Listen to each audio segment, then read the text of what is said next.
और इस वक्त यूक्रेन की राजधानी कीव से बड़ी खबर सामने आ रही है। रूसी सेना ने कीव पर फिर मिसाइल हमला किया है। हमले के बाद गहरे धुएं के साथ आग की ऊंची लपटें देखी गई।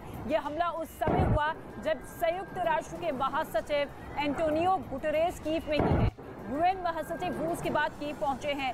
यूक्रेन ने रूस के हमले की निंदा की है और ये कहा है कि बर्बरता के इस जघन्य कृत्य से रूस एक बार फिर अपना चेहरा दिखा चुका है। न्यूज़ 18 इंडिया पर ये एक्सक्लूसिव तस्वीर आप देखिए किस तरीके से कीव में एक बार फिर से मिसाइल दागती हुई रूस की सेना नजर आ रही है। और ऐसे में ये हमले तब ज्यादा तेज हो रहे हैं जब यूएन के महासचिव कीव में ही मौजूद है। वहां की स्थिति का जायजा लेते हुए यूएन महासचिव नजर आ रहे हैं, लेकिन दूसरी ही तरफ रूस के हमले तेज होते हुए।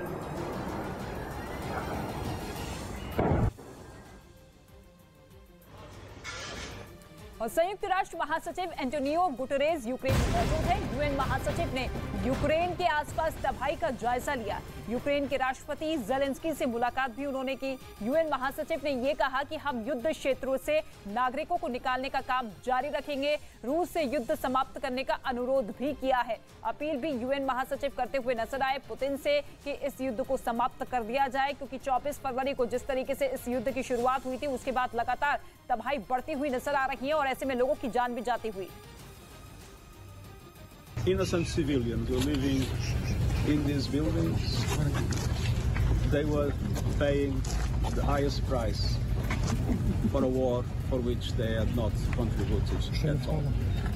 And this is something everybody should remember everywhere in the world.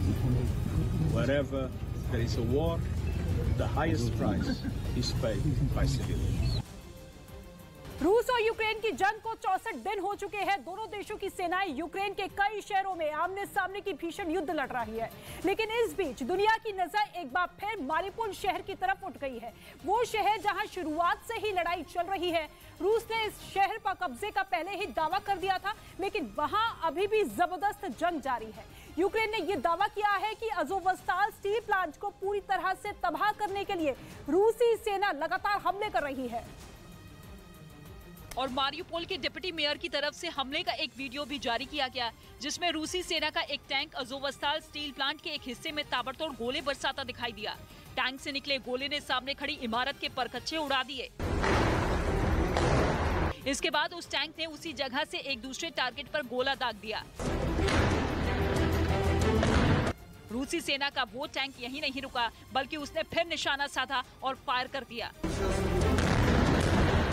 एक के बाद एक दागे गए कई गोलों ने उस जगह की शक्ल बदल कर रख दी।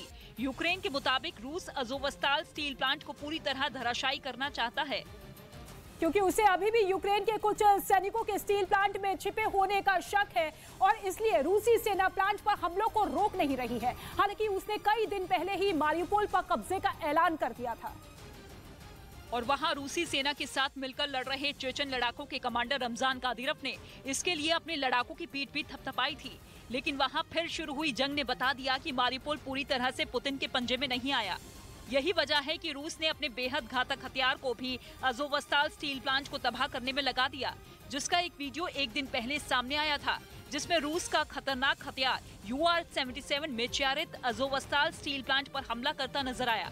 पहले ये गरजते हुए प्लांट की तरफ बढ़ा और इसके बाद जैसे ही टारगेट सेट हुआ, रॉकेट दाग दिया गया। स्टील प्लांट की तरफ बढ़ता रॉकेट अपने साथ कई किलो विस्फोटक से भरे एक पाइप को लेकर निशाने की तरफ उड़ गया और विस्फोटक से भरा पाइप जैसे ही टारगेट पर गिरा, वहां एक जोरदार धमाका हुआ।